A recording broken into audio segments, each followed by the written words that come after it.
Educational channel విద్యా ఉద్యోగ సమాచారానికి స్వాగతం. డిగ్రీ ఫస్ట్ ఇయర్కి సంబంధించి సిలబస్ మార్చారు. తెలుగు 2025-26 విద్యా సంవత్సరం నుంచి మనకు సెమిస్టర్ 1, సెమిస్టర్ 2 సిలబస్ తెలుగుకి సంబంధించి మారింది. అన్ని సబ్జెక్టుల సిలబస్లు మార్చడం జరిగింది. దానికి సంబంధించినటువంటి సమాచారాన్ని ఇంతకుముందు వీడియోలో నేను సెమిస్టర్ 1 సిలబస్, సెమిస్టర్ 2 సిలబస్ అయితే మీకు అప్లోడ్ చేయడం జరిగింది. ఆ సెమిస్టర్ 1 సిలబస్ యొక్క లింక్ అయితే మీకు డిస్క్రిప్షన్లో ఇస్తున్నాను, ఒక్కసారి చూడండి. ఇకపోతే పాఠ్యాంశాలు కూడా మరి మీకు డిస్కస్ చేయడానికి, మీకు ఈజీగా అర్థం కావడానికి కొన్ని వీడియోస్ అయితే మన ఛానల్లో అప్లోడ్ చేస్తున్నాను. ఛానల్ని సబ్స్క్రైబ్ చేసుకోండి, ఈ అవకాశాన్ని ఉపయోగించుకోండి. ఇక మనకు డిగ్రీ సెమిస్టర్ 1 సిలబస్లో మనకు తెలుగుకి సంబంధించి మొత్తం 4 యూనిట్స్ అయితే మనకి ఇవ్వడం జరిగింది. యూనిట్ 1లో మీకు ప్రాచీన కవిత్వం నుంచి కుమారాస్త్ర విద్యా ప్రదర్శనం కావచ్చు, అదేవిధంగా హంస కాక వృత్తాంతం కావచ్చు, అదేవిధంగా జొమ్మయ్య కథ, ఇలాంటి పాఠ్యాంశాలు ఉన్నాయి. ఆధునిక కవిత్వం నుంచి పిరదౌషి కావచ్చు, మన గుర్రం జాషువా రచించిన పిరదాషి, గురజాడ అప్పారావు రచించిన దేశభక్తి, ఇలాంటి రచనలు మీకు ఆధునిక కవిత్వంలో ఉన్నాయి.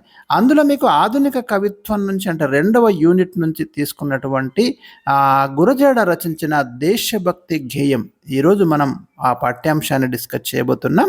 మరి గురజాడ అప్పారావు మనకు విశాఖ జిల్లా రాయవరం గ్రామంలో 1862లో జన్మించడం జరిగింది.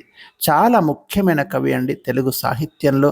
ముఖ్యంగా వాడుక భాష, వ్యవహారిక భాషలో రచనలు చేసినటువంటి వ్యక్తిగా గురజాడకు మంచి పేరుంది.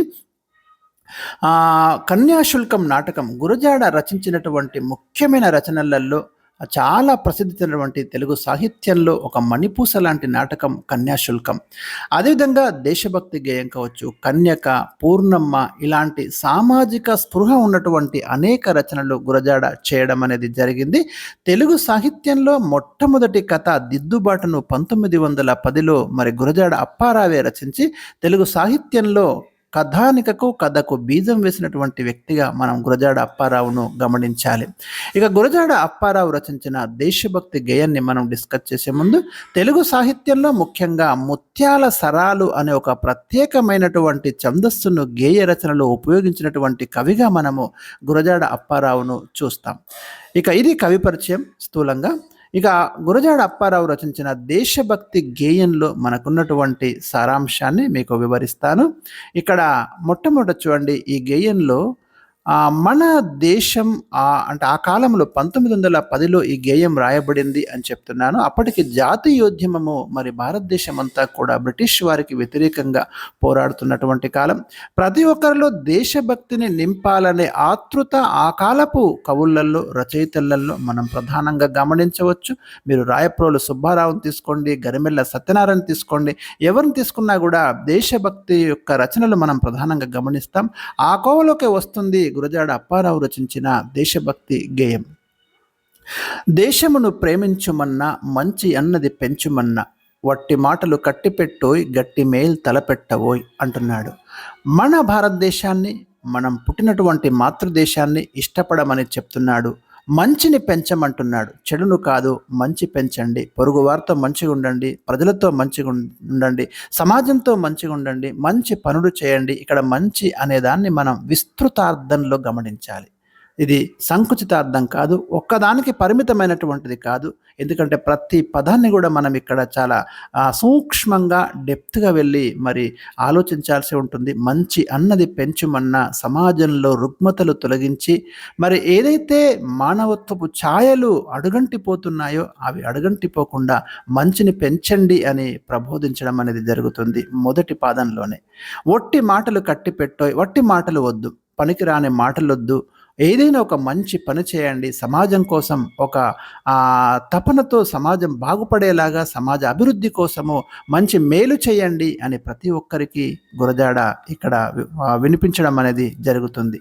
పాడి పంటలు పొంగి పొరలే, దారిలోనూ పాటుపడబోయి. ఆ కాలంలో మనకు ముఖ్యంగా భారతదేశంలో వ్యవసాయ దిగుబడులు కూడా ప్రధానంగా లేవు. ఆహార ధాన్యాల కొరత ఉంది. కానీ భారతదేశంలో మరి 90% పైగా, ఇప్పుడు కాదు 90% పైగా అప్పుడు మరి వ్యవసాయం మీదనే ఆధారపడ్డటువంటి ప్రజలు. అలాంటి స్థితిలో పాడి పంటలు పొంగి పొరలే దారిలో నువ్వు పాటుపడవోయ్ అంటున్నాడు. అంటే వ్యవసాయానికి సంబంధించి కూడా అభివృద్ధిని కోరుకుంటున్నాడు.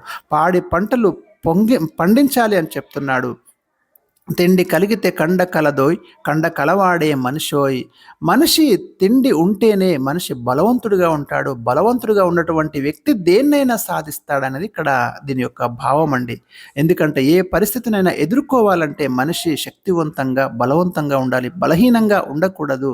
తిండి తినాలి, తిండిని పండించాలి, పండించిన తిండిని అనుభవించాలి అనేది ఇక్కడ ప్రధానంగా మనము గమనించాలి. ఈసురోమని మనుషులుంటే దేశమే గతి బాగుపడునోయ్. నిరాశతో, నిస్పృహతో ఆ మనుషులు ఉండకూడదు. మనిషి ఎప్పుడు కూడా ఒక పాజిటివ్ దృక్పథంతో ఉండాలి. ఒక ఏదైనా సాధిస్తాను అనే ఒక నమ్మకంతో, ఆత్మవిశ్వాసంతో ఉంటేనే దేశం అభివృద్ధి చెందుతుంది. లేకుంటే నిరాశతో ఉంటే దేశం ఏ రకంగా బాగుపడుతుంది అని ప్రశ్నిస్తున్నాడు. జల్దు కొన్ని కలలెల్లా నేర్చుకు దేశీ సరుకులు నింపబోయి. దేశీ సరుకులు నింపబోయి అన్నప్పుడు మనం ఇక్కడ గమనించాలి. మరి విదేశీ సరుకులు భారతదేశాన్ని ముంచెత్తుతున్నటువంటి సమయం అది. కాబట్టి విదేశీ సరుకులు కొని భారతదేశాన్ని నష్టపరచడం కంటే మన దేశీ సరుకులు మన దేశంలో లభించేటటువంటి వస్తువులు కొనాలి అని గురజాడ ఈ గేయంలో మనకు ప్రధానంగా ప్రస్తావిస్తున్నాడు. ఎందుకంటే మీరు గమనించండి, 1905లో స్వదేశీ ఉద్యమం మొదలైంది ఇక్కడ భారతదేశంలో. అంటే అక్కడ కూడా దేశీయ వస్తువుల్ని వాడాలి, దేశీ సరుకుల్ని కొనాలి అనే మూమెంట్ ఉంది, ఉద్యమం ఉంది. దాంట్లో భాగంగానే ఈ పాదాలు మనకి వచ్చినాయని మనం అర్థం చేసుకోవాలి. అన్ని దేశాలు క్రమ్మవలెనోయ్, దేశీ సరుకుల నమ్మవలెనోయ్. మన దేశపు సరుకులే అన్ని దేశాలకు వెళ్ళాలి. మన దేశం నుంచి విదేశాలకు కూడా మనం ఎగుమతి చేసే స్థాయికి ఎదగాలి అని ఇక్కడ గురజాడ మనకి బోధిస్తున్నాడు. డబ్బు తేలేనట్టి నరులకు కీర్తి సంపద లబ్బవోయ్ అంటున్నాడు. సంపద ఉండాలి, డబ్బును సంపాదించాలి. మనిషి అంటే సోమరిపోతుగా ఉండకూడదు. సంపాదించిన వ్యక్తికే కీర్తి వస్తుంది, సంపద వస్తుంది అని చెప్తున్నాడు. వెనుక చూసిన కార్యమేమోయ్, మంచి గతమున కొంచెమేనోయ్. గతంలో మంచి ఏమీ లేదు, కొంచెమే ఉంది. ఇప్పుడు మంచిని పెంచాలి, అభివృద్ధిని పెంచాలి, దేశాన్ని ఒక ప్రగతి పథంలోకి తీసుకెళ్ళాలి అనేది మనకు అంతర్గతంగా ఇస్తున్నటువంటి సందేశం. మందగించక ముందు అడుగై, వెనుక పడితే వెనకే నోయ్. మరి ఆగకుండా ముందుకే వెళ్ళు, ఆగిపోకు, ఇక్కడ ఒక జడ పదార్థంగా మిగిలిపోకు. వెనుక ఉంటే వెనుకనే ఉండిపోతాం. మనం ధైర్యంతో ముందడుగు వేస్తే దేన్నైనా సాధిస్తాం అనే ఒక అంతరార్థం మనం ఇక్కడ చూడవచ్చు. పూను స్పర్ధను విద్యలందే, వైరములు వాణిజ్యమందే. స్పర్ధ విద్యలందే, విద్యలను పోటీపడు. వైరములు వాణిజ్యమునందే. శత్రుత్వాలు కావచ్చు, పగలు కావచ్చు, నీకు వాణిజ్యంలోనే ఉంటాయి తప్ప మిగతా అంశాలలో ఉండకూడదు. పోటీ ఉన్నప్పుడే మనం ఎదుగుతాం. ఆ పోటీ ఆరోగ్యకరమైన పోటీ ఉండాలి, చదువులో పోటీ ఉండాలి. స్పర్ధయా వర్ధతే విద్య అంటున్నాం ఇక్కడ. పోటీ ఉన్నప్పుడే మనం ముందుకు వెళ్ళగలుగుతాం. ఒక ఆరోగ్యకరమైన పోటీ ఉండాలని చెప్తున్నాడు. వ్యర్థ కలహం పెంచబోకోయి, కత్తి వైరం కాల్చబోయి. ఊరికే కలహాలు పెంచబోకండి, ఊరికే శత్రుత్వాలు పెంచుకోకండి, ఊరికే యుద్ధాలు చేయకండి. కత్తి వైరం, కత్తి వద్దే వద్దు, మన కత్తిని పక్కన పెట్టండి, మనకు మంచిని తీసుకురండి. ఒక అహింస సిద్ధాంతాన్ని మనకు ఈ పదాలలో మనం గురజాడ ఒక అహింసను బోధిస్తున్నట్టు మనం అర్థం చేసుకోవాలి. కత్తి వైరం కాల్చబోయి అంటేనే కత్తితో యుద్ధాలు వద్దు, పోరాటం వద్దు అని ఇక్కడ అర్థం. దేశాభిమానము నాకు కద్దని ఒట్టి గొప్పలు చెప్పుకోకోయి. నాకు దేశం అంటే అభిమానం అని ఒట్టి మాటలు చెప్పకు. దేశం కోసం నువ్వు ఏదైనా సాధించి చూపెట్టు అంటున్నాడు. పూని ఏదైనా ఒక మేలు కూర్చి జనులకు చూపవోయ్. ఏదైనా ఒక మంచి పని చేసి ప్రజలకు నువ్వేంటో నిరూపించు.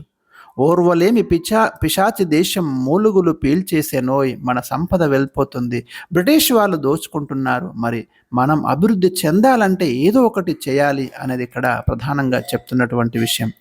ఒరుల మేలుకు సంతసిస్తూ ఐకమత్యం నేర్చవోయ్. వరులు గనక బాగుపడితే వాళ్ళ మేలుకు నువ్వు సంతోషించు తప్ప ఈర్ష్య పొందకు. ఐకమత్యం, కలిసి ఉండడం అనే భావనను ప్రతి ఒక్కరిలో నింపుతున్నాడు. మనమంతా ఐక్యంగా ఉండాలి. పరుల కలిమికి పొర్లి ఏడ్చే పాపికెక్కడ సుఖం కద్దో. ఇతరులు బాగుపడుతుంటే నువ్వు ఏడుస్తుంటే అలాంటి వారికి సుఖం ఉండదు అనేది ఇక్కడ చెప్తున్నాడు. అంటే పొరుగువారు అభివృద్ధి చెందుతున్నప్పుడు వాళ్ళకి మద్దతు తెలుపు, వాళ్ళను ప్రోత్సహించు, వాళ్ళు అభివృద్ధి చెందితే సంతోషించు తప్ప, వాళ్ళు అభివృద్ధి చెందినప్పుడు నువ్వు ఏడ్చకు, మరి అసూయపడకు అని ఒక గొప్ప కాన్సెప్ట్ను మనకి ఇక్కడ అందిస్తున్నాడు. ఒకరి మేల్ తన మేల నుంచే నేర్పరికి మేల్ కొల్లలోయ్. ఒకరు అభివృద్ధి చెందితే నేను అభివృద్ధి చెందినట్టే అని ఎప్పుడైతే మనిషి అనుకుంటాడో అతని అభివృద్ధి కోసం ఇతరులు కూడా పాటుపడతారనే గొప్ప సందేశం మనం ఇక్కడ చూడొచ్చు. సొంత లాభం కొంత మానుకు పొరుగువానికి తోడుపడబోయి. నీ సొంత లాభాన్నైనా కొంత మానుకొని నీ పొరుగువానికి ఏమైనా కష్టాలలో ఉన్నప్పుడు నువ్వు సహాయపడు అని ఎంత బాగా చెప్తున్నాడు చూడండి. సొంత లాభం కొంత మానుకు పొరుగువానికి తోడుపడబోయి. దేశం అంటే మట్టి కాదోయ్, దేశం అంటే మనుషులోయ్. దేశం అంటే అడవులున్నాయి, అరణ్యాలున్నాయి, నదులున్నాయి, కానీ ఇవి కాదు. ఇవి కాకుండా దేశం అంటే మనుషులు, మానవత్వం, మంచితనం. ఎందుకంటే వాటిని చూపెట్టి మనం ఏం చేయలేము. మనుషులు పనిచేసినప్పుడే దేశం అభివృద్ధి చెందుతుంది తప్ప వట్టి భూమి ఉన్నంత మాత్రాన, నీరు ఉన్నంత మాత్రాన అభివృద్ధి చెందదనే విషయాన్ని ఇక్కడ చెప్తున్నాడు. చెట్టపట్టాలు వేసుకొని దేశస్థులంతా నడవవలనోయ్. దేశస్థులంతా అన్నదమ్ముల వలె, సోదరుల వలె మరి మెలగాలి. మతములన్నీ అన్నదమ్ముల వలను జాతులు మతములన్నీ మెలగవలనోయ్. ఒక మతం ఇంకొక మతాన్ని దూషించడం ఇలాంటి చేయకుండా, మతం అంటూ కులం అంటూ గిరిగీసుకొని కూర్చోకుండా అన్నదమ్ముల వలె జాతులు మతాలన్నీ కూడా కలిసిమెలిసి ఉండాలి. మతం వేరైతే ఏమోయ్, మనసులు ఒకటై మనుషులుంటే అని చెప్తున్నాడు ఇక్కడ. ఏ మతం అయితేనేమి మన భావాలు మానసికంగా దగ్గరుంటే సరిపోతుంది, ఆ సమాజం అభివృద్ధి చెందుతుంది అని ఇక్కడ చెప్తున్నాడు. దేశమనియడి దొడ్డ వృక్షం ప్రేమలను పూలెత్తవలెనోయ్. దేశాన్ని ఒక పెద్ద వృక్షంతో పోలుస్తున్నాడు. ఇక్కడ ప్రేమ అనే పూలు పూయాలి ఈ వృక్షం, అంతే తప్ప శత్రుత్వము, పగలు, కక్షలు, కార్పణ్యాలు ఇక్కడ ఉండకూడదు అని ఇక్కడ మనకు చెప్తున్నాడు. నరుల చెమటను తడిసే మూలం ధనం పంటలు పండవలెనోయ్. చెమటోడ్చైనా మనకు పంటలు పండించాలి, ధనాన్ని సృష్టించాలి, సంపదను సృష్టించాలి. ఆకులందున అణిగిమణిగి కవిత కోకిల పలుకవలెనోయ్. సాహిత్యం రావాలి. కవి కోకిలలాగా సమాజానికి అవసరమైనటువంటి సాహిత్యాన్ని సృష్టించాలి. కోకిల ఎలాగైతే స్వేచ్ఛగా ఆకులలో అణిగి మణిగి స్వేచ్ఛగా తన రాగాన్ని తీస్తుందో ఎవ్వరికి భయపడకుండా, మరి కవి కూడా అలాగా తన యొక్క అంతర్గతంగా ఉన్నటువంటి సాహిత్యాన్ని, ప్రతిభను ప్రదర్శించాలి. అది సమాజం కోసం పాటుపడాలి. పలుకులను విని దేశమందు అభిమానములు మొలకెత్తవలను అన్నాడు. ఈ కవి రాసేటటువంటిది విని దేశం పట్ల ప్రేమ కలగాలి, దేశం పట్ల భక్తి కలగాలి అని చెప్తున్నాడు. అంటే ఇప్పుడు గురజాడ అప్పారావు రచించినటువంటి ఈ దేశభక్తి గేయం మనం విన్నప్పుడు మనకేమనిపిస్తుంది? ఈ దేశం పట్ల ఒక అనురాగం అనిపిస్తుంది, దేశం పట్ల ఒక దేశభక్తి కలుగుతుంది, ఈ దేశం పట్ల మనకు ఒక అభిమానం కలుగుతుంది ఈ దేశభక్తి గేయాన్ని చదివిన ప్రతి ఒక్కరికి. ఇది మనకి గురజాడ అప్పారావు రచించినటువంటి దేశభక్తి గేయం యొక్క సారాంశం. మరి తదుపరి పాఠ్యాంశాన్ని మీకు నెక్స్ట్ క్లాస్లో నేను వినిపిస్తాను. తప్పకుండా వీడియోని లైక్ చేయండి, ఛానల్ని సబ్స్క్రైబ్ చేయండి.